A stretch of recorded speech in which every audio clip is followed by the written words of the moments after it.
Hello, hello, and welcome to this MethodNet community webinar, part of a series of very lively seminars and webinars we're offering for free, and they are recorded and also placed on your YouTube channel. You can find much more on there. Have a look at our website and our also YouTube channel. Before I introduce, or my fellow colleagues introduce today's speaker, I will say a few words about MethodNet. So what is MethodNet? We were launched 5 years ago. So we are a young and global and fast-growing non-profit network dedicated to excellence and pluralism in social science research methods. Social sciences are very broadly defined, touching touching on multiple disciplines, and we cover all methodologies. We are very pluralistic. I will tell you a bit more about our activities after the webinar itself. So what do we offer? We organize two large yearly events that you may attend in person or remote, which is the summer school taking place in Vienna and the annual conference this year taking place in Belgium. We are also membership-based association where you can access the association in multiple ways as member, depending on your status, and you can access multiple benefits. And you can also access a global expert network. And very importantly, we are there to develop innovations, and we develop services such as a database with experts that's coming up quite shortly. And also we are there to help methods developers to collaborate, and also methods users to collaborate and troubleshoot together. Long story cut short, but have a look on the website and our YouTube channel. And I say no more right now. I'll give the floor, I think, to my friend and colleague Ilknur to present today's topic and the speaker. Thank you, Benoit, and welcome everyone. I am Ilknur, one of the co-conveners of Mixed Methods community in MethodNet. Today, we are very pleased to host Dr. Kevin Broadfoot from the School of Education at the University of Glasgow, and he will be presenting on inductive, deductive, hybrid thematic analysis in mixed method research. As you all know that as the mixed method researchers, this is a key topic. This is important because in mixed method research, integrating qualitative and quantitative components is not always easy. And Dr. Broadfoot will guide us on integrating them, especially how qualitative thematic analysis and quantitative elements come together. And it will not be from just the methodological and technical point of view. He will also explain in theoretical one. So let me introduce Dr. Broadfoot briefly.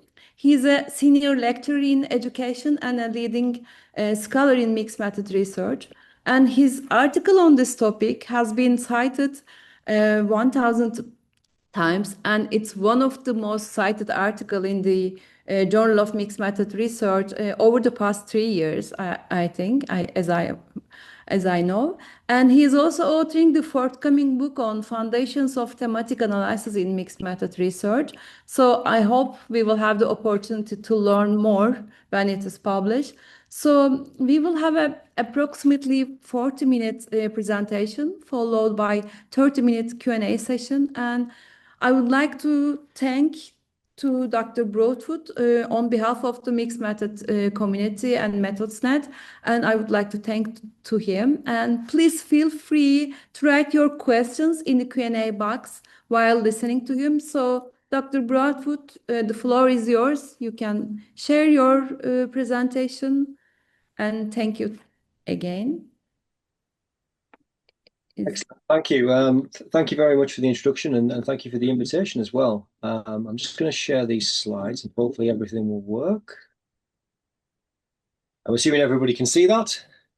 Lovely, fantastic. Okay, well, we'll get started then. Right, so for the next 40 minutes or so, I'm going to talk about inductive, deductive thematic analysis in mixed methods research.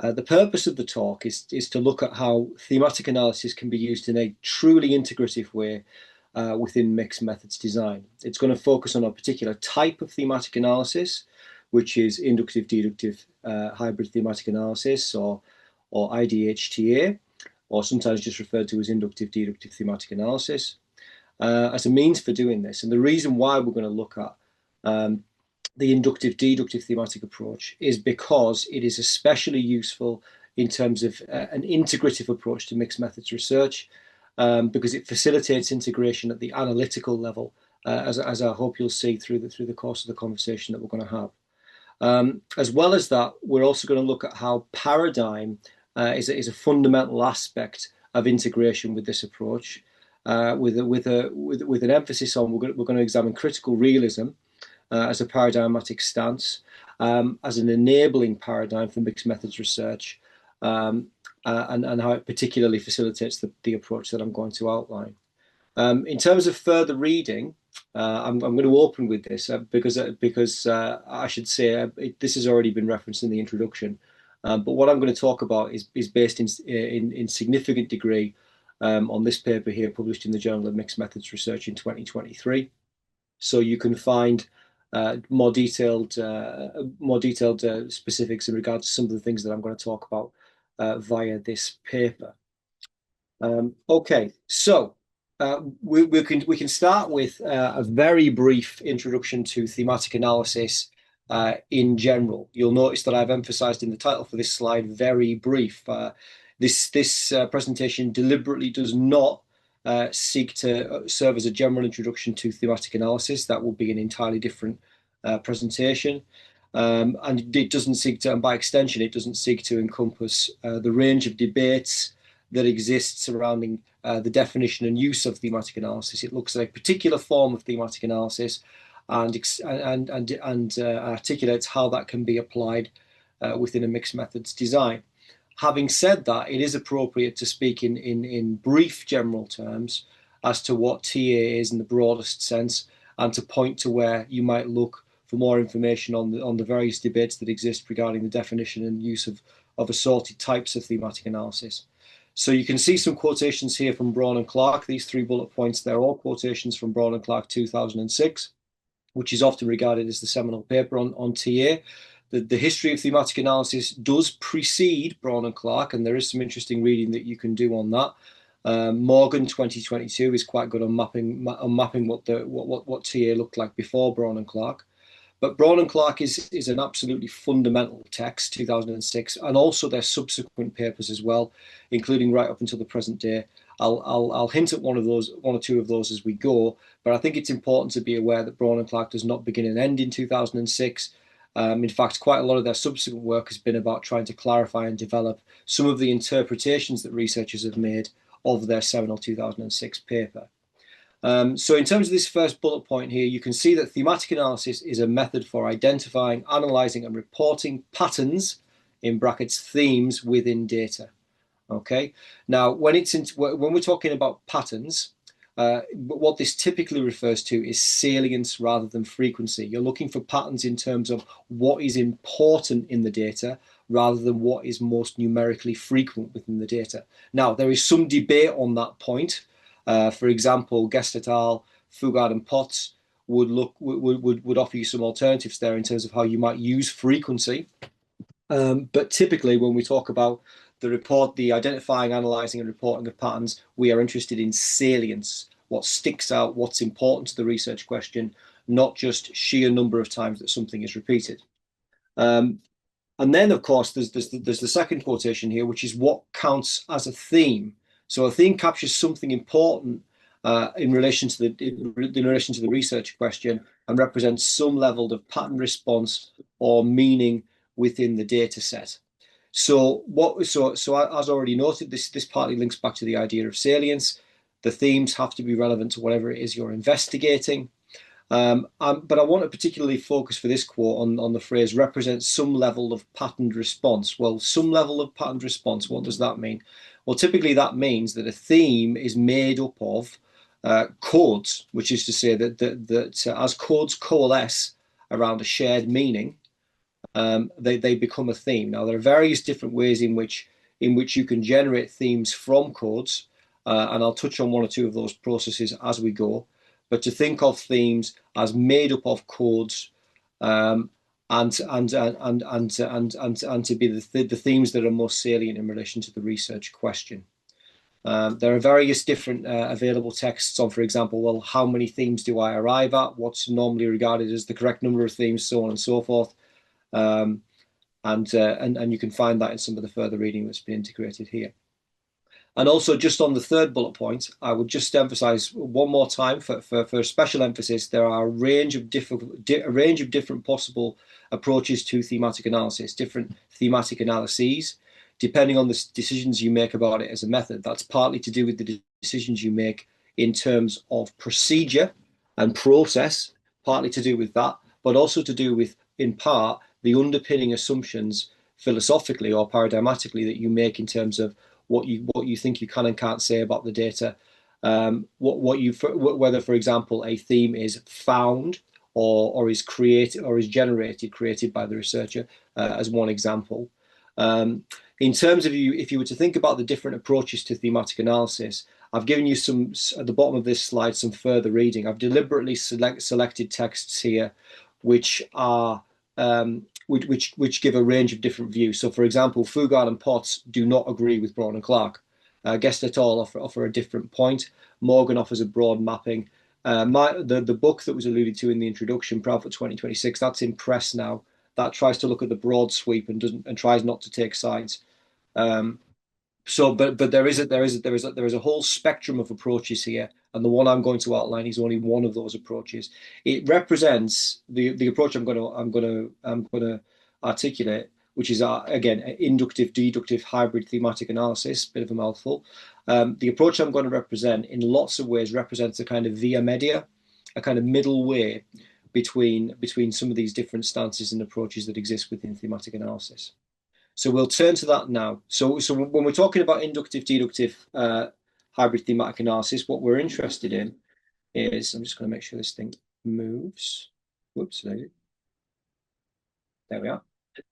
We're interested in the definition of and understanding of what inductive and deductive mean. Okay, so themes and patterns within thematic analysis can typically be identified in one of two primary ways.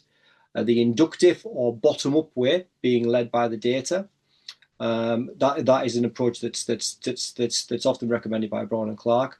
And then the theoretical or deductive or top-down way, a common proponent of that is Boyatzis, the paper that I've written on it, and some others as well. Now, the difference between the inductive logic and the deductive logic is really important.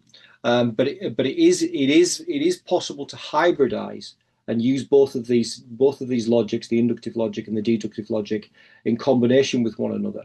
That said, it is perfectly possible to use these things separately. You will find pure inductive thematic analyses that have been done in various work. You'll find pure deductive thematic analyses that have been done in various work. Now, we're going to go through these ideas of bottom up and top down individually now. So if slides taking a little bit of time to react. Oh, there we go. So the inductive component. So as said, this is working in a bottom-up way. Okay. So if we think about inductive thematic analysis as being led by the data, or depending on your paradigmatic stance, because well, I should explain what I mean by that. When I say led by the data, I mean if you think that that you can find things in the data, that you are actually finding things that are independently existent of the researcher's interpretations, then you can potentially use things like finding, words like finding. But sometimes people in regard to inductive thematic analysis talk about generation of the data, meaning that the researcher is implicated in the production of the themes, that there's a sense of reflexivity there, and so on. And in fact, with the inductive component, one very common popular form of that is reflexive thematic analysis, as articulated by Braun and Clark and Byrne and others. But for our purposes right now, the main thing to understand about the inductive component, I'll just reiterate, is that you're working from the ground up. You start with the data, you generate codes from the data, and there are different processes by which you can do that. And then from those codes, you arrive at themes. So you go from the bottom up. The typical way that is done is the very commonly used and sometimes misunderstood 6 stages approach of Braun and Clark. You can refer to that in their 2006 paper and various other texts in terms of what that is procedurally. But in essence, it's about immersion in the data, gradual generation of codes, starting to make them coalesce into themes, then moving to then reviewing and checking those themes. And actually, the one thing I would say about the 6-stage approach of Braun and Clark is their sixth stage, if I can say that properly, is the writing up phase. And that is a stage of the analysis. Okay, so as you are writing things up, you're actually engaging in the creative act of analysis. It's not that you've done your analysis and then you write it up. The actual writing up is part of the analysis itself. So that's inductive from the bottom up. Then if we move to top down, this is where you have in advance the themes and potentially the codes as well for the analysis that you want to undertake. So you have these beforehand. They are a priori. That's one way of putting it. Or you can say that they are preordinate categories. That's another way of putting it. But you have these codes and themes in advance, and you then apply them to the data from the top down, and you see the extent to which the data fits with the theoretical framework that you've already got. Okay. Now, on the subject of that, one thing I would say is that I would just pause over the word the extent to which it fits with the framework that you've already got. What I mean by that is that you shouldn't get the impression that deductive thematic analysis is about making the data fit your theoretical framework. Okay, in actual fact, some of the ways in which it doesn't fit your theoretical framework could potentially be some of the most interesting aspects of your findings. But it is about looking at the data in relation to a theoretical framework that you already have and assessing the extent to which that fits or does not fit. In terms of how you arrive at the deductive theoretical framework that you use, a very common approach for that is Boyatzis, the 3-stage approach of Boyatzis, 1998. And briefly, that entails that you arrive at your theoretical framework through engagement with the literature and with theory. That's stage number 1 for Boyatzis. Engagement with the literature and theory, by the way, does not have to mean that you have to find a theory that you think will perfectly fit your data. It could be that you're looking for something that just helps with that. It could be a subcomponent of a theory. You could hybridize theories together. There are various different ways of arriving at your theoretical framework, but the main point is that you look deeply at the literature and the existing theory, and you ask yourself, what is the deductive theoretical framework that I can best use to interrogate this qualitative data? That's stage 1. Stage 2 involves a process of pilot coding. So you test out the theoretical framework against the data that you've got. And often that will involve some modification of the theoretical framework. I think sometimes stage 2 people skip over it and think, well, I'm just making sure it fits. Yes, it does. Like trying on a jacket. Well, okay, the jacket fits fine. And then you take the jacket off, and then but you're trying to work out whether or not the jacket really fits, or you really like it, or you think it does the job that you're trying to do, that you want it to do rather. So that's the second stage of Boyatzis, and the third stage is a process of typically inter-rater reliability testing. There are assorted processes for that, simple percentage comparisons, Cohen's kappa, for instance. If in terms of that, Joff and O'Connor. O'Connor and Joff, I do apologize. 2012 is not a bad source to look at if you want to look at more complicated approaches to integrated reliability testing, and that's where you're using an approach to assess whether or not it's being coded in the same way by multiple researchers.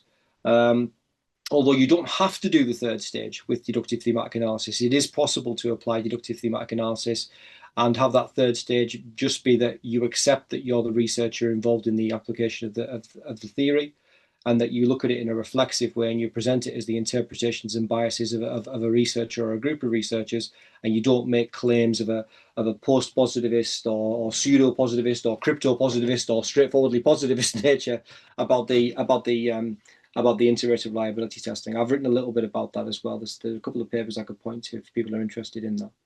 But again, just to recap before we move on, you've got the inductive, which is from the bottom up, and then you've got the deductive, which is from the top down.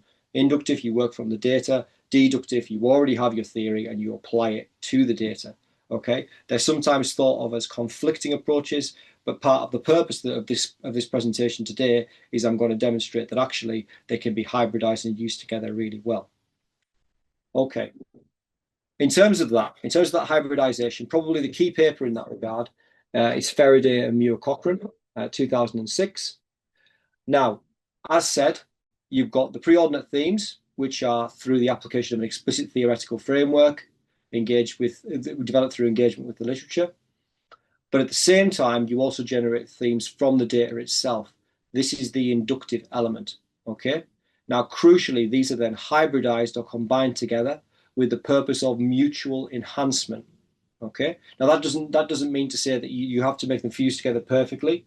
Again, you're not after a situation where you're trying to make the deductive thematic analysis fit perfectly with the inductive thematic analysis, but actually that you are looking to hybridize or combine them in ways that might include, as well as some mutual enhancement and augmentation, that might include some contrast, for example.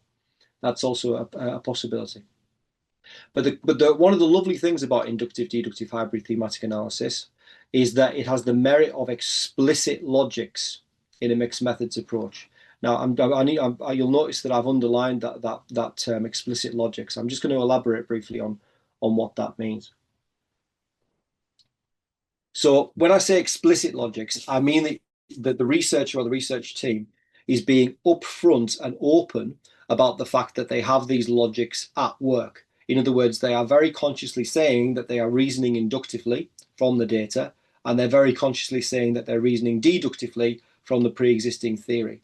The reason why I say that explicit logics here are particularly valuable is because, in fact, often you will find that work is done that asserts itself to be inductive, but actually within that process there will often be an implicit deductive strand. There will be implicit knowledge that exists of the field, of existing literature, of existing theories, but it won't be fully articulated. It won't be made explicit. It won't be in the background. The impression will be given that you are generating themes inductively, but in actual fact, there is a deductive process at play in the background.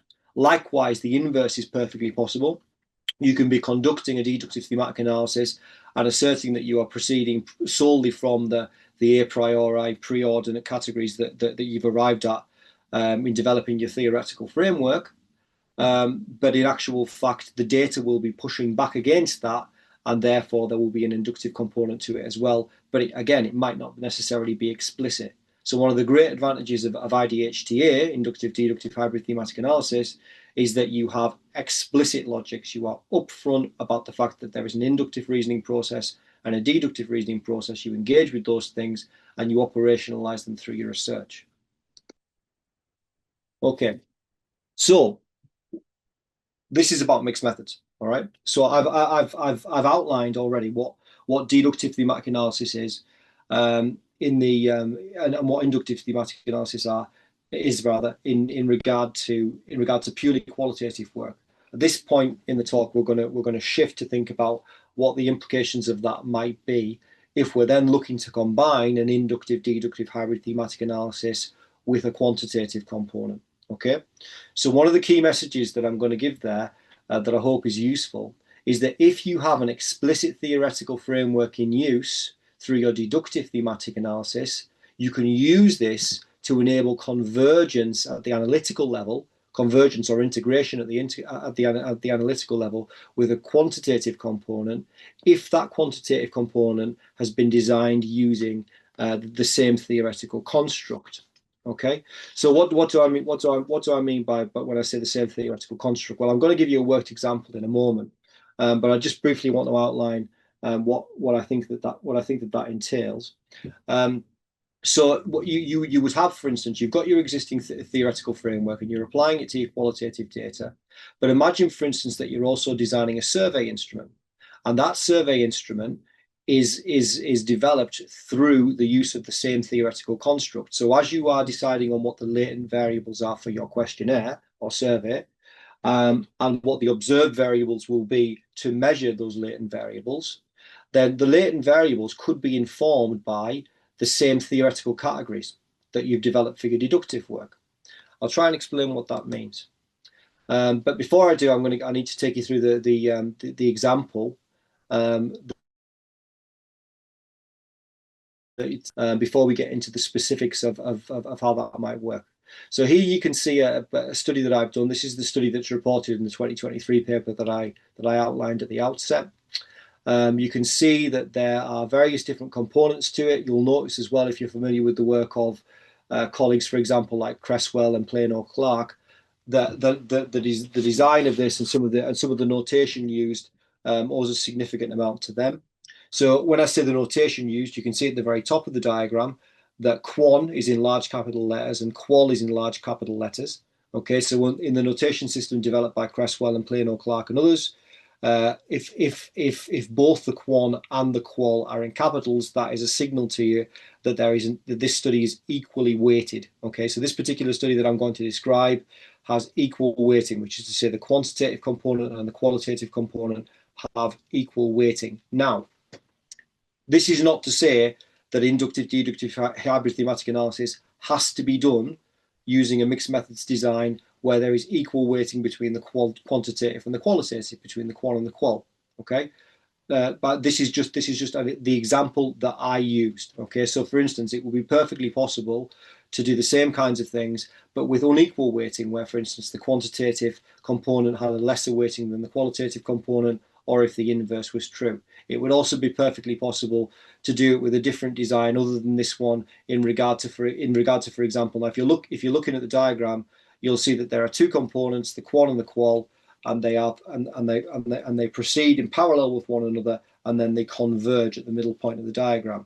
Now, what we're looking at there is a parallel convergent design. Okay, so the quantitative process and the qualitative process are occurring in parallel with one another, but separate from one another, and then they are converged with one another. Okay, so a parallel convergent design. There are various in the methodological literature, of course, there's a plethora of various and related terminology to what I'm using here when I say things like weighting and sequencing and parallel and convergence, just to be aware of that. But the point I want to make is that while I'm going to show you a parallel convergent design, you could perfectly happily, for instance, employ similar ideas and processes if, for example, you were doing some kind of sequential thing, as opposed to a parallel convergent thing. But this particular study is parallel convergent. So the quantitative part comprised a Likert type survey. A survey comprised of Likert type items, which then resulted in descriptive statistics, other forms of inferential statistics, and an exploratory ordinal factor analysis to assess the extent to which the underpinning theory actually fitted. Was actually a good fit, rather. And then the qualitative component was the survey open response question and the interviews, and they were analysed together using the thematic analysis that I've been outlining. So they were analysed inductively and deductively. Okay, so in regard to that, I mean, one thing that I would say about that is that a question that people often have with inductive deductive hybrid thematic analysis is, well, do I do the deductive first and then the inductive, or do I do the inductive? Do I do it the other way around, for example? This is a really interesting question. What I would say is that in general, you can present it in clean linear terms for the purposes of clarity, for the purposes of articulating something to the reader of your research, and to make sure that you're able to manage your findings and so on. But in messy real world research, it is highly likely that what you're going to be doing to a certain extent is you're going to be is that there's going to be iteration, that there's going to be shuttling between the different thematic strands, that you're not going to be able to completely bracket out the inductive process while you're doing the deductive process, or vice versa. So try and bear that in mind. And of course, that also applies when you move from the thematic analysis in general to how you combine that with the quantitative component. Again, you can make these look here for the purposes of clarity, and to a certain extent because it describes what was actually done. But you can represent it here as being clean and linear. But messy real world research says that there is going to be diffusion, interplay, bleed between these different components. Okay, now I'm going to talk specifically now about the middle part of this diagram, which is the exploratory ordinal factor analysis and the inductive deductive hybrid thematic analysis, and how these two things were fused together at this part of the study. So the example, you don't need to know about this particular theoretical construct. I'm just very briefly going to tell you what it is. The theoretical construct in question was self-determination theory. It just happened to be self-determination theory because what I was interested in was, for this particular study, was teachers' motivations in response to systems of accountability. And self-determination theory is one very well established and effective way of understanding that particular research problem. Okay. I'm not going to elaborate on the nature of what self-determination theory is or the nature of motivational theory, other than to say that this particular theoretical framework had 6 components to it: A, motivation, external regulation, and you can see the rest on the slide here. And what this creates is a typology for motivation, which was then used to design a quantitative survey. So the quantitative survey comprised 18 observed variables, and those observed variables were designed to measure 6 latent variables, the 6 latent variables that are expressed through self-determination theory: A, motivation, external regulation, introjected. So there were 3 observed variables measuring 1 latent variable. But the point there is that the survey was designed using this theoretical construct. And crucially, from the point of view of mixed method research and integration at the analytical level, the same theoretical framework, self-determination theory, was used as the deductive analytical component to examine the qualitative data, so to examine the interview transcripts and to examine the qualitative survey open responses.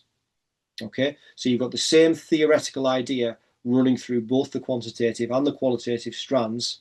And what this, of course, does is it means that at the point at which you want the quantitative data and the qualitative data to talk to one another, they have a language in which they can speak to one another, a shared language, the shared language of the theory which is informing both approaches. So I'll try and show you what that might look like. So you're not expected to. This is a slide with an awful lot going on. You're not expected to read all of this. I'm only going to direct you to certain parts of it. This is one form of joint display. People familiar with mixed methods literature will know that this is significantly reliant on the work, for example, of Michael Fetters, but also Haynes Brown and other authors as well. But a joint display, what a joint display does, just before I take you through this example of a joint display, is it sets out in a unified way, on a single page, if you like, although it doesn't have to be just on a page of A4, but you know what I mean. You can see it all at once with a joint display. That's what the notion is. So what you can see as you move from left to right here is that you can see on the left you've got the factor loadings for subcomponents of the theoretical framework. So you've got the quantitative component in the first column. In the second column, you can see deductive themes. So these are the themes that were arrived at through application of the theory to the qualitative data, to the interviews and to the survey open responses. Next to that, in the third column, you can see the inductive themes. So these are the themes that pushed out from the data itself, didn't come from the self-determination theory framework, but were things in the data that were pushing themselves forward, that were not expressed by or captured by the theoretical framework that happened to be in use. They were coming from the data itself. They were coming from the bottom up. Okay, and then on the right-hand side, as you'll often find with a joint display, although not always, you can see an example interpretation of how the inductive themes relate to the deductive themes and in turn relate to the quantitative data. Okay, so that's what a joint display is. You can see jointly the quantitative and the qualitative all in one place, interacting with one another, and you can see the example interpretation together. Now, of course, I'm just going to say briefly a word or two about joint display here in general, which is that you don't have to use it if you're using IDHTA in mixed methods research, but it is very helpful. Likewise, if you're doing mixed methods in general, even if you're doing thematic analysis, it can be very helpful. The advantages of it are, for instance, that you can present it all at once. It's transparent, it's clear exactly what you're drawing upon in terms of the quantitative and the qualitative, and it's clear how you think those things link together, join together, in terms of your interpretation of the combined data. So here you can see, for instance, just to take you through a specific example, you can see that I've put green boxes around parts of it. So you can see that the external regulation loadings and the introjection loadings were combining together, loading onto a single factor. So they weren't coming through as separate factors. They were being identified by the exploratory factor analysis as a single underlying factor because of their related ideas. In terms of trying to understand why that was, the deductive thematic component was invaluable because we could see with the external regulation analysis of the qualitative data and the introjection analysis of the qualitative data, as you can see in the green boxes in the second column, what you can see here is that these amplify and explicate why it would be that these particular components of the theory would go together. So, for instance, here, if it's external regulation is about reward and punishment, and introjection is about perception, is about esteem. Now, it's clear that reward and punishment are partly influenced by the esteem in which you are held and the esteem in which you hold yourself and so on and so forth within a given organization. So these are related constructs. The quantitative component was showing that they were loading together on a single factor, and the deductive theme was then able to unpack that and show why that was happening. So we thought, for example, that introjection and external regulation would load separately, but when combined with the deductive thematic analysis, it was very clear why these things were coming together because they were so conceptually related. But really crucially, this isn't just the combination of quantitative data with a deductive thematic analysis. Really crucially, you've also got the third column, the inductive themes, okay? And the reason why that matters is because you've got something outside of the theoretical construct that speaks back to the theoretical construct and says, look, yes, all of that might be relevant, but this is also related, but this is missing from the theory that's in use. These are key concepts that need to be brought forward in order to be able to properly understand this particular research phenomenon. So, for example, one inductive theme that we did for this particular study that was generated through this particular study was the burden of proof. Okay, this was when teachers were talking about their motivations within systems of accountability. They talked constantly. Not that frequency is the only thing, but salience is the most important thing. But they talked in a salient way about the idea of proof, constantly being made to prove things. Okay, now that idea of constantly being made to prove or evidence or be accountable for what you're doing wasn't fully captured by external regulation or integration, or introjection. It was something powerful enough to sit on its own, but it also relates to the ideas of external regulation and introjection because what you are able to prove influences reward and punishment and influences the esteem in which you're held. So you can start to see a web whereby you've got the quantitative data speaking to the deductive, and you've got the inductive speaking to both the deductive and the quantitative, and therefore you've got what I was talking about at the very outset, which is analytical integration, which is one of the hardest things. You know, often with mixed methods research, it can be more straightforward to, for example, to think about integration from the point of view of data collection. I do it in a sequential way. I do the quant and that leads me to the qual, which is a perfectly legitimate way of doing it. What's harder, what's deeper integration is the integration that happens when the analytical strands are being interwoven together. Various people have spoken about the challenges that arise, and IDHTA or inductive deductive hybrid thematic analysis is one means by which you can effectively do that. But on the subject of integration, IDHTA also speaks to the final thing that we said that we were going to talk about today, which is paradigm, okay? Paradigmatic assumptions. So I'm going to discuss that now and say how it relates to the study that you've just seen. But crucially here, this is integration at the deepest philosophical level. Okay, so we've talked about integration at the analytical level, which is hugely important. This also is about integration at the paradigmatic level. Okay, and it's about understanding paradigm as an opportunity to be seized rather than thinking about it in terms of a problem to be solved. Right? If I think we can all, for example, think of an instance where you know what you want to do, and you've basically got your methods sorted out, And then there's this inconvenient matter of paradigm, or the incompatibility of the different methods that you want to employ within a single paradigmatic stance. Often, for example, that's, for instance, positivistic assumptions butting up against or jarring against or contrasting with or contradicting interpretive assumptions. It's a common problem with mixed methods work that you feel as though this is something that has to be resolved, and it does have to be resolved. But the point is, it's not just something that has to be resolved. It's something that is actually an opportunity, and that's what I'm going to try and get across now. Because if you just want to resolve it, well, you can go down the pragmatist route. Okay, now I don't want to oversimplify pragmatism as a paradigmatic stance. But I would suggest that the pragmatism as a paradigmatic stance is more orientated towards solution rather than opportunity.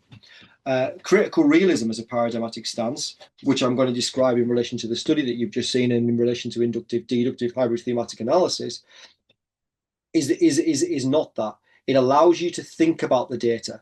It allows you to support the process of integration and support the process of analysis. So, briefly, and there are various papers on critical realism, by the way.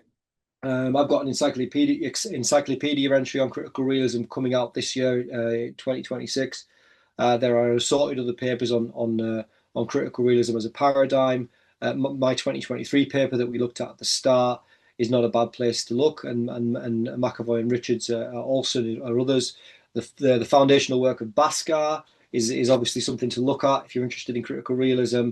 And then there are various other more recent bits of work, for example, Archer and colleagues. But I'm not going to try and map the field here. I'm merely going to try and give you an outline and show how it interlocks with what we've been talking about as we've been going. So, what is critical realism? Well, critical realism is both critical and is real, which probably seems like quite a simplistic way of talking about it. But there's an idiomatic phrase in English. They used to sell a type of paint called Ronseal. And Ronseal's advertising slogan was, "It does exactly what it says on the tin." So if Ronseal is varnish, well, what the Ronseal varnish does is it varnishes really well. Okay. The point about critical realism is it's the same idea. It does exactly what it says on the tin. You can tell from the label what the thing is. So it's critical because it assumes that reality is fundamentally unknowable, which is to say that we understand reality through our human epistemological filters. Okay, it's probably speaking, it's an onto-epistemological stance because the epistemology and the ontology are completely interwoven. Okay, so we can't know what the real truly is. Okay, but we do know that the real exists. In other words, critical realism also holds that reality is independently existent of the researcher. It's understood through the interpretations of the researcher, and it's understood imperfectly because it's stuck within the epistemological limitations of the researcher. But the real is fundamentally real. It doesn't just exist inside the researcher's head. Research is not solely created by the researcher. In actual fact, reality, because it is surprising and disappointing and sometimes downright weird, there's clearly something pushing back at us that is not just the creation of our own minds. So critical realism captures both of those things. It says, yes, we understand things through the filter of our senses, but also, yes, the real is actually real with a capital R. Okay. Now, because you've got reality and you've got epistemology pushing against one another, what this creates is an effect of ontic depth or stratification. Okay, so stratification means that there are many and layered ways of attempting to know a thing. So as you are trying to penetrate through the epistemological layers to get to the real, the true real, which you never can get to, you're penetrating through different ways of understanding a thing.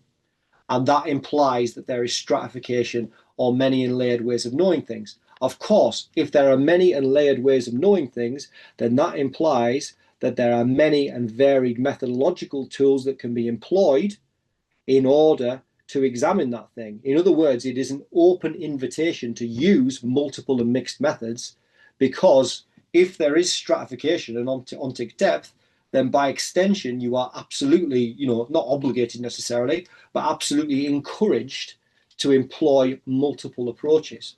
Another way of thinking about it is that, you know, in terms of thinking about stratification, because it is quite a complicated idea. I'm just going to try and explain it through another metaphor. Is that at any given time, the researcher is only seeing one part of the jigsaw, okay? Now, the point being there that the qualitative data that you accrue and analyze, that might give you one part of the jigsaw. The quantitative data that you accrue and analyze, that will give you another part of the jigsaw. And of course, if you combine those things together, then you end up with a greater piece of the jigsaw. You end up with something which is greater than the sum of its parts, which is, of course, the aim of integrative mixed methods research, because you're not just looking, we're not interested in multiple methods where you've just got a qual strand and a quant strand, and the two don't talk to each other. We're looking for integration where qualitative and quantitative combine and interact and create something richer. And crucially, critical realism positively encourages us to do that. Now, not only does it encourage us to do that in principle, it also gives us tools to do that work, okay? It gives us conceptual tools to do that work. And the two conceptual tools are abduction and retroduction. And these relate directly to the use of inductive, deductive, hybrid thematic analysis in mixed methods research. Okay, so briefly, abduction and retroduction as defined by critical realism. Now, these terms you will come across in other places, by the way, and you'll find that they've got slightly different definitions. For example, pragmatism, they use abduction in a certain way. Peircean pragmatism uses the word abduction in a certain way. This paper doesn't, this presentation isn't trying to capture any of that complexity. It's just telling you what abduction and retroduction are in critical realist terms. So abduction essentially involves looking for the gaps. You are looking for unexpected or surprising gaps in explanation or theory. You're looking for what is not covered. Now, why is that hugely valuable in terms of doing inductive, deductive, hybrid thematic analysis in mixed methods work? Well, of course, because if you are assessing the extent to which a deductive theoretical framework does or does not fit the quantitative data, does or does not fit the qualitative data, then you are looking for gaps. If you're saying that something doesn't fit completely, you're identifying things that are unexpected or surprising. But it's even better than that, because actually what you get at the same time is you get the inductive component speaking back to the theoretical framework as a whole, because that analytical part sits separately from the deductive and the quants.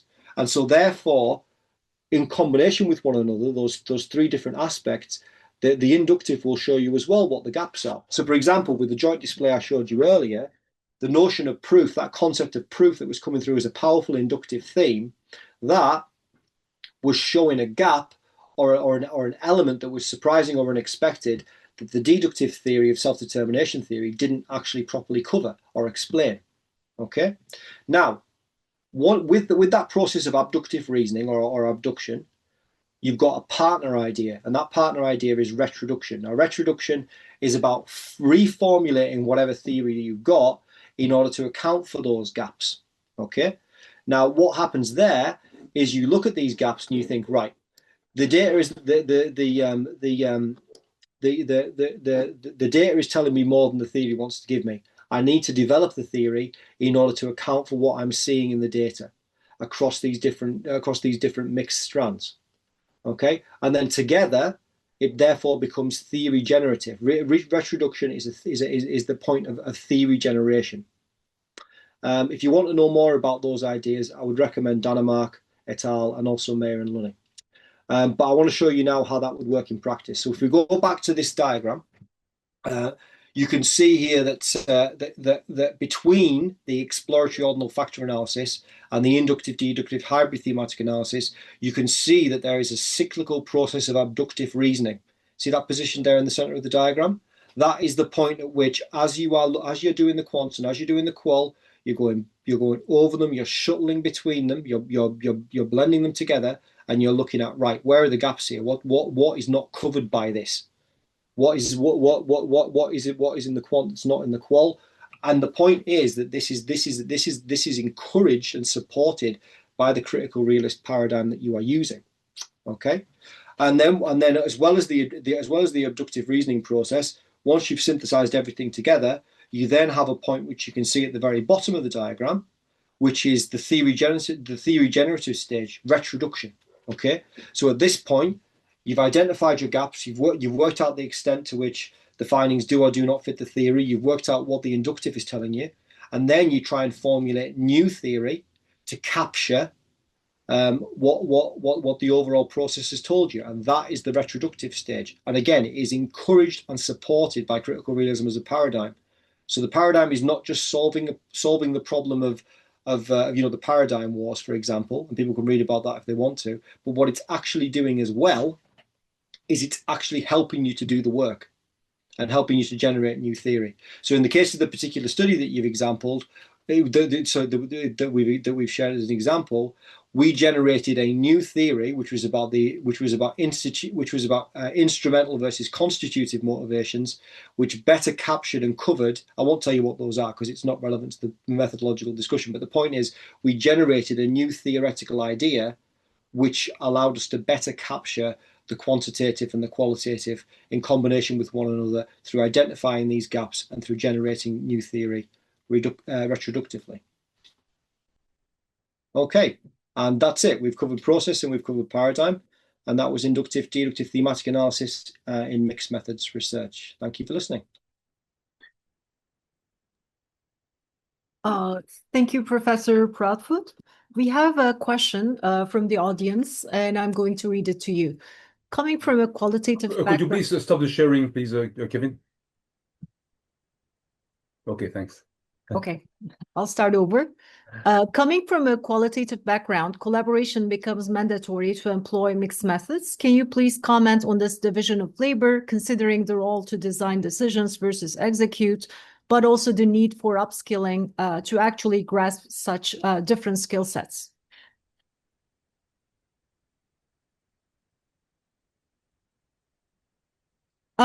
You are muted, by the way. We don't hear you.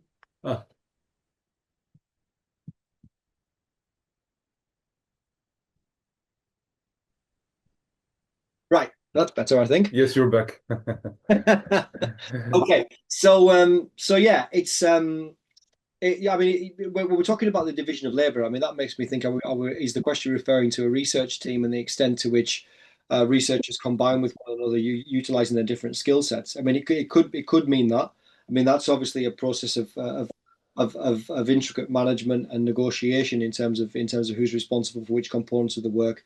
And ideally, there, if we're talking, if the question is to be construed in terms of a research team and the division of labor from that point of view, well, you need people that speak both languages, which is to say that you need people that can do the qual and the quant, so that you've got people who are translating it across and integrating it. On the other hand, the question might allude to, for instance, ideas of how does the individual researcher go about gaining mastery of these things, and so on. And the answer is systematically and slowly. I mean, what you're looking to do with these sorts of things. Often people start with either a quant background and then acquire the qual, or they start with a qual background and acquire the quant. And it's a natural process to have to engage with and develop these different ideas if you want to do this kind of combined work. Have I answered the question? Are there other answers to the question you think I haven't covered? I will leave the person who asked the question to comment on that, but related to this, I just have a follow-up question of my own in this, and I apologize the audience for intervening. It's just very related.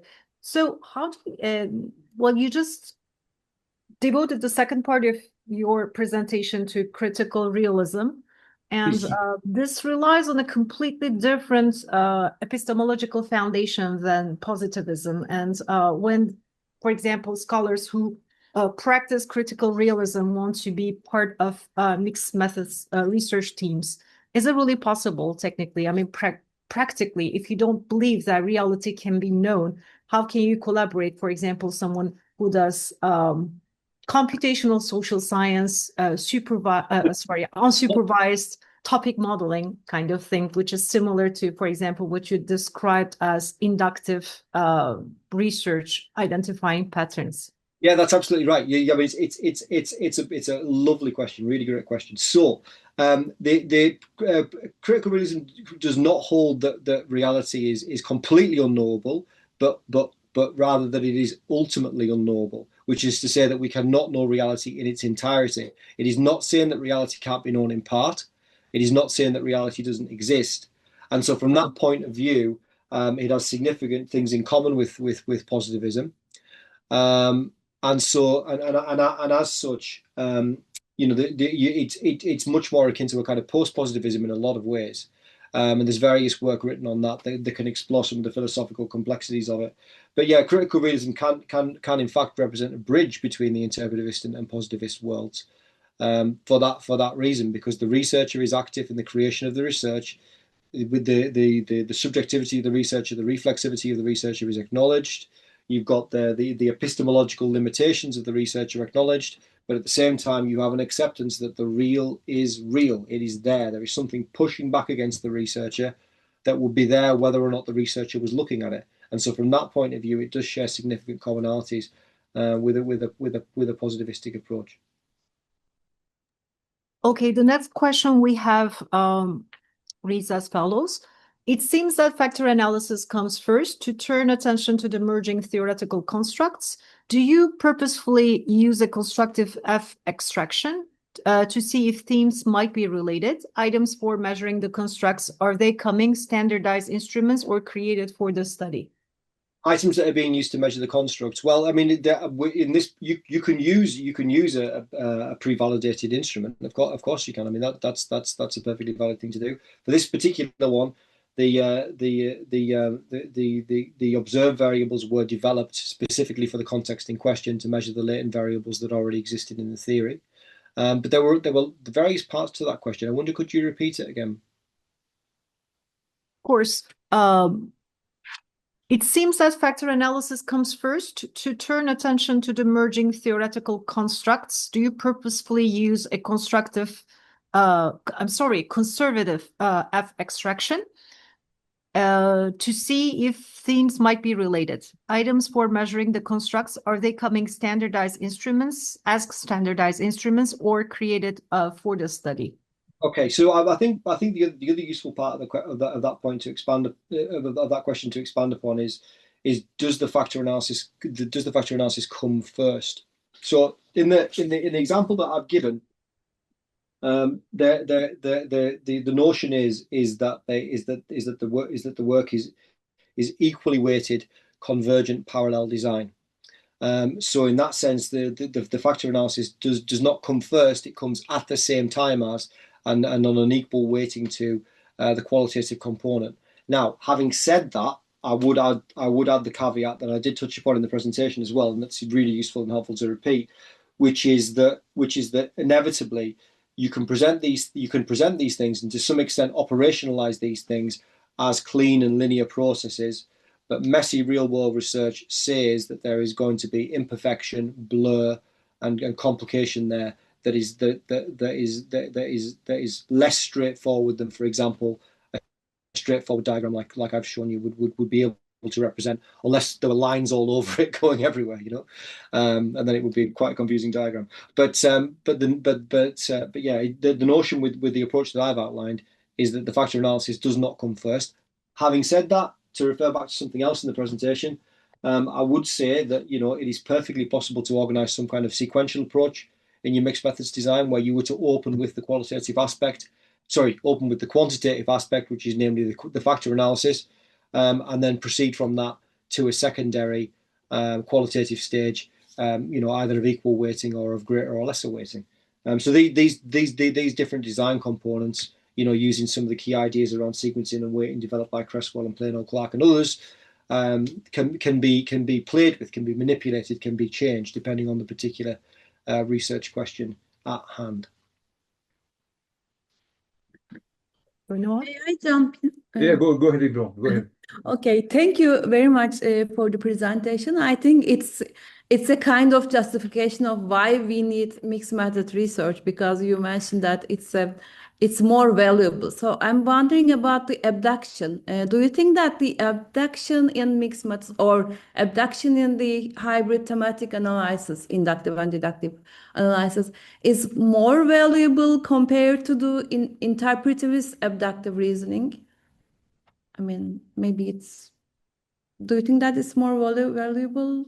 Well, I think that what you get when you've got the deductive component is you've got the I mean, what part of what that question cuts through to is why do deductive thematic analysis in the first place? And the answer is that you are able to draw upon the rich body of existing work that's already there. You know, the great value of a deductive approach is that you can look at, for example, you know.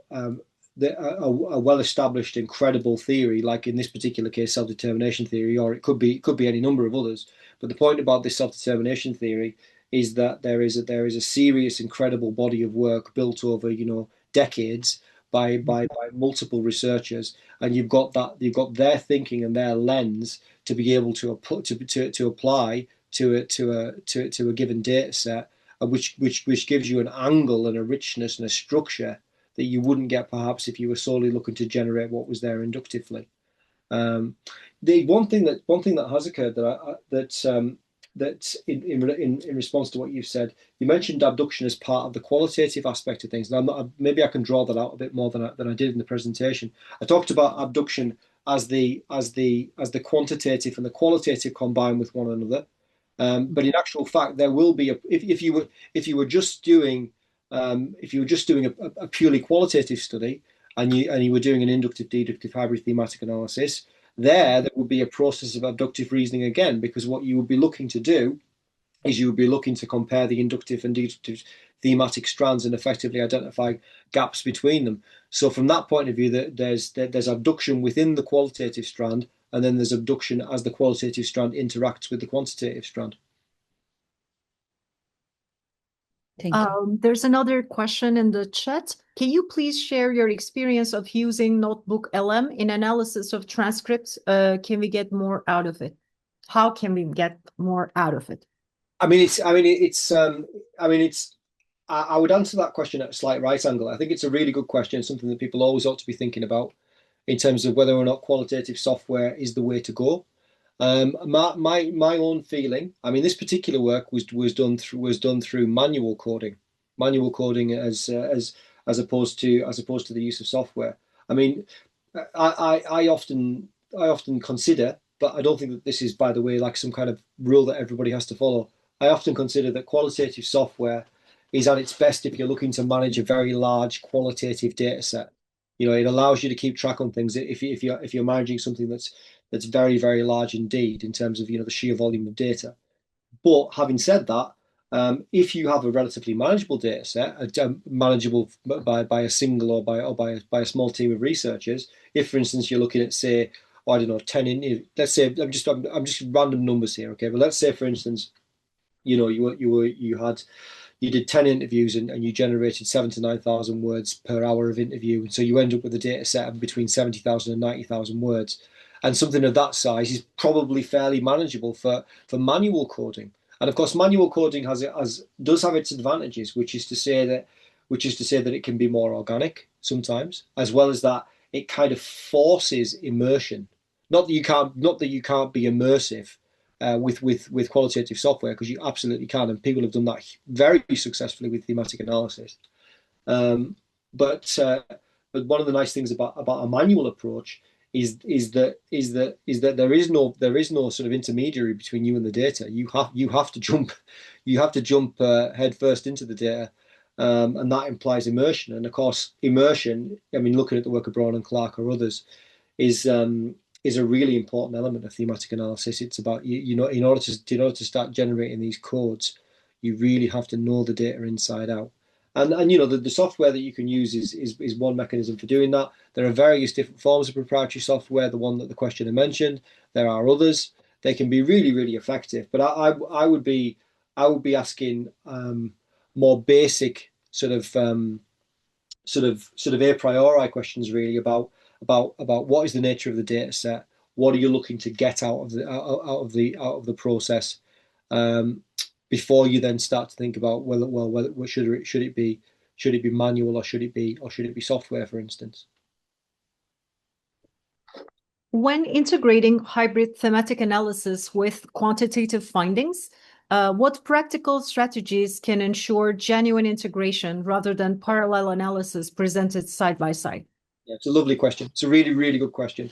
I mean, I think that part of it is that I mean, it touches on some of the things that I mentioned in the presentation. So I'll try and sort of isolate one or two of those a little bit more. So, for example, one of the things there is that you've genuinely got to engage with the application of the theory in a critical way, which is to say you've got to interrogate the theory when you're doing the quantitative part. You've also got to interrogate the theory as you're applying it deductively to the qualitative data.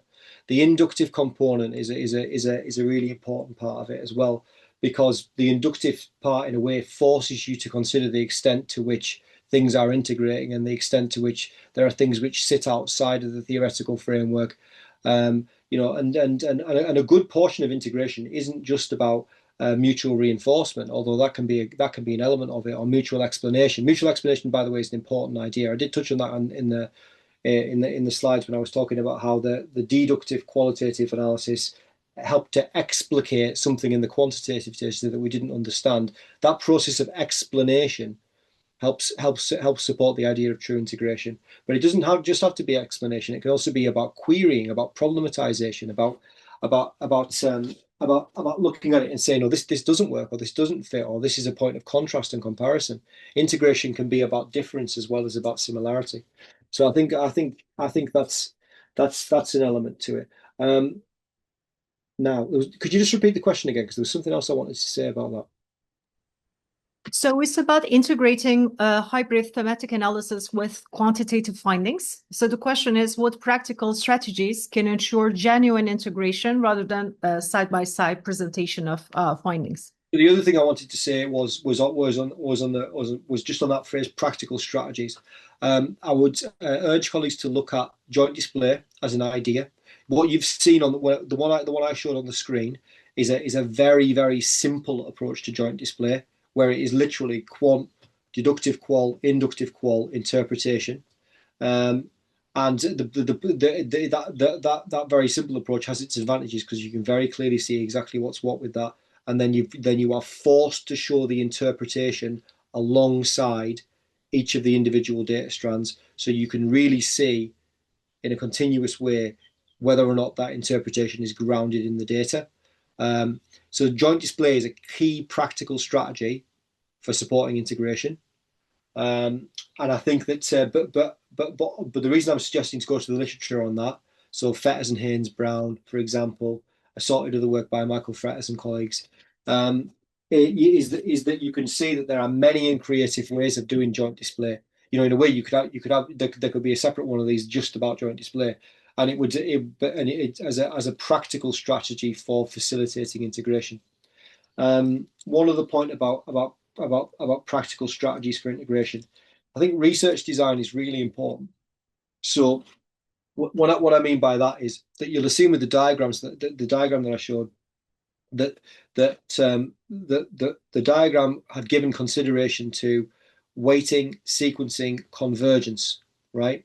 And I think that if you're going to get integration to happen effectively, you really need to think about those concepts and how you want to operationalize them in your particular research.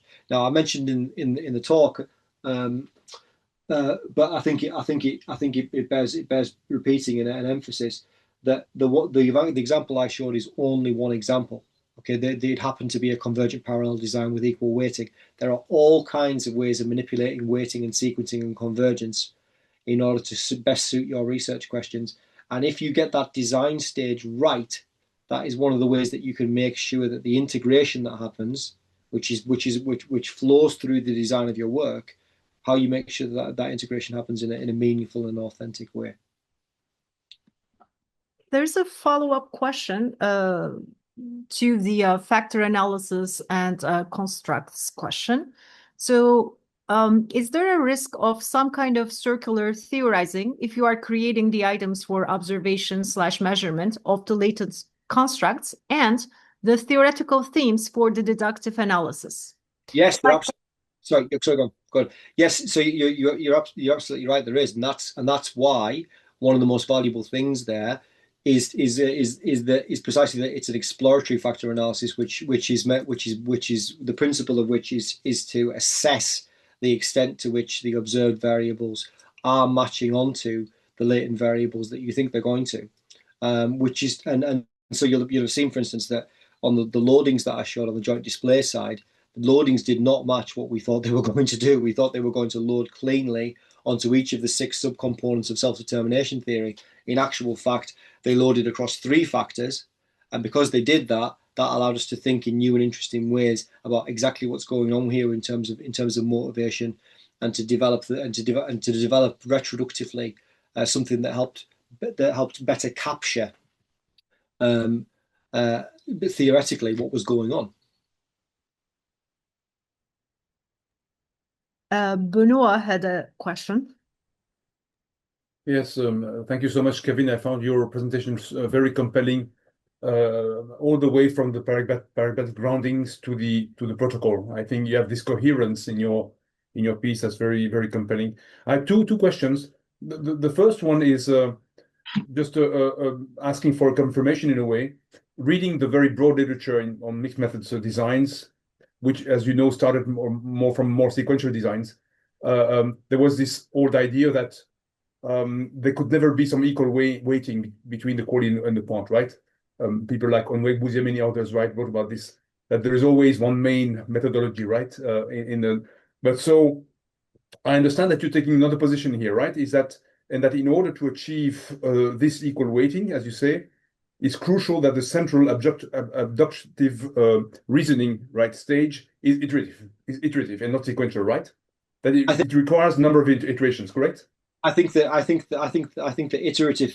iterative process of abductive reasoning is absolutely essential if you're going to engage in true equal weighting. Yeah, because what's implicit in what you're saying is a suggestion on the part of some that you can assert that you're doing something in an equally weighted way, whereas in actual fact there will be one component that carries a heavier bias, and it's that process of that is a serious consideration to bear in mind. But I think that you're right. I think that process of abductive reasoning is one of the ways in which you can make sure that the qualitative and the quantitative components are trading on equal terms. That the weighting is happening in the way that it's supposed to. Yeah. Okay, thanks. And then a second question, which is in a way broader and perhaps more challenging. The more I read method stuff and work on method stuff, the more I begin to question this distinction we draw between deduction and induction. And in particular, if I may make 2 statements, perhaps a bit simplistically or a bit provocatively. On the one hand, right, when we say we're doing induction, right, we place labels on objects, let's say that you observe, right, text objects, whatever, right? But of course, those labels are, how should I say, colored, right? Or fed by what we know, by theories and concepts we know, right? So it's never fully inductive in many ways. And likewise, when you say we're going to use theories, which might, in some cases in our disciplines, may perhaps only be models, by the way, that's another question. Many of these theories were stem initially from specific cases or ideal types or, monographs of some sort, at least in my field of political science, sociology, right? And so in a way, they also stem from observation in many ways. And then we do believe we have a solid theory. So it's a deeper question, like a meta question, perhaps not only to you, but to us, using this dichotomy. And then the attached sub question is, how can you make sure that for the inductive part in your protocol, right, that you are not being too much influenced in the labeling of these items? I read here judgment, burden of proof, right? How can you make sure that this really emerges from the data? Yeah, I mean that's exactly right. I mean I think that what that speaks to is the point I was making around the use of explicit logics. So I personally share your view that if somebody's articulating a pure inductive approach, that there's an issue there because they're trying to bracket out or forget about or pretend that they've forgotten about what they already know in terms of theory and literature, for example. Likewise with the deductive, the same point that you were making, that there is empirical data, for example, pushing back against us, and the deductive process is not going to be as pure as it would appear, and that's why I think, in a way, that inductive deductive hybrid thematic analysis has got such an appeal, because it explicitly acknowledges that both logics are at play. It doesn't try to adopt a purist approach one way or another. In regard to your second point, that is a really good question, because you're right that there is a risk that the deductive could swallow the inductive, right? I think what that's about is it partly relates back to what we were saying about making sure that the abductive reasoning process is happening and that there's proper conversation between these different components. But it also relates to the rigor of the individual components. So, for instance, when I was talking about the bottom up and the top down approaches, I alluded to the 6-stage approach of Braun and Clark for the bottom up, and for the top down, I was talking about Boyatzis 3 stages. The point being that you would want the 6 stages to be performed rigorously, for example, in order to enable that. In the case of inductive, you can follow things like for Noel et al.'s trustworthiness criteria, for instance, to make sure that you've got a kind of robustness there. And there are various different ways that they go about doing that I won't enumerate now. But the point is that there are ways of making that process as rigorous as possible. And then with the deductive, it's a similar sort of notion that you've got to go through that process of procedures and stages that allows you to be robust, and then to make sure that there's a proper conversation between those two things. You're right. I think it is a risk that the conscientious researcher needs to be aware of as they're doing something like this. Yeah, I'm fully aligned. Thanks for this. Bashak, you want to jump in or conclude, perhaps? There's no more questions, so we would like to thank you for this wonderful presentation. I will give Benoit the floor. Yes, okay. For upcoming events. So thank you so much, Kevin, and all the question givers. And for those of you who are online, please stay for a couple of minutes. I have some stuff for you as MethodsNet chair. And let me tell you a bit more about what we're doing now. This is, perhaps I can give the floor to either Bashak or Ilknur about this. Yes? Ilknur. Yes. Ilknur. You must unmute. Can you unmute? Yes. So we are currently launching 6 communities, which are online digital hubs or spaces for Method members. And Ilknur will shortly, when she is unmuted, present the mixed method one. Or perhaps if you cannot unmute, perhaps Bashak, you can say a few words. You can take over. Yep. Sure. This community is for scholars who are immersed both in, I think by that time Ilknur has started speaking, but she will take over. Anyways, who are engaged both with qualitative and quantitative methods. We don't prioritize anything. We actually welcome all these methods, and we encourage, students at the PhD career and, also early career researchers and established researchers to join in lively discussions about theory, research design, and application. Yes, okay. And you have more on our website, and we still cannot hear Ilknur. And in very concrete terms, I will switch to the other slide. We have 2 places where these conversations may be prolonged beyond the community interface via the intranet, right, or the member-only space on our website. At the summer school, there is at least 3 courses that's going to be taking place in person in Vienna, and 1 week also online courses before this in late June, early July. There will be 3 courses connected to mixed method designs, including a full course on mixed methods with Max QDA. So I'm noting this down because if you are live today, there is a deadline for the early bird with a discount next week, February 25th. And you can still register until late April. There's 3 other courses that touch upon. You can search by keywords on our website, and you'll find some other courses. Importantly, we are going to have our 3rd annual conference in Louvain-la-Neuve, Belgium, at my place, very close to Brussels, very convenient. Mostly in person, but also you can join remote. And there will be a full track around mixed methods. So the call for proposals is currently open now. It opened a few days ago, and you may submit any proposals from papers to interactive sessions, short training sessions, all sorts of formats, even a panel with papers. So very, very welcome to present your pieces in progress so that you can be as highly cited as Kevin eventually. More seriously speaking, these are really good occasions to meet and to coalesce in a way and exchange. And I want to stress that all these places are places where both, as you said, Bashak, are places where both experts, developers, and also users, learners, applied researchers also converge, and they can cross perspectives and learn from one another.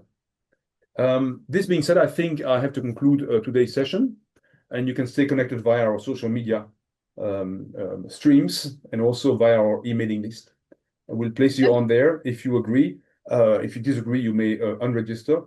And you want to say a few words to conclude? Yeah? I'm so sorry for being unmute. So I think you said all the things about the mixed method research community. So you are very welcome for the conference for the coming years. So we are trying to focus on both the designs and the analysis and integration parts of the mixed methods community. So please stay with us and follow our webinars. So we are planning to organize new webinars for the coming days. Great. And we'll also, in the next couple of weeks and months, we'll initiate some conversations on the community space. And some of the conversation could be about, preparing papers together or sessions together for the conference if you want to. Kevin, it was a pleasure and honor to host you today. We hope to stay in touch. And yes, have a good day or night or morning, all of you around the globe. And we will stay in touch. Bye-bye.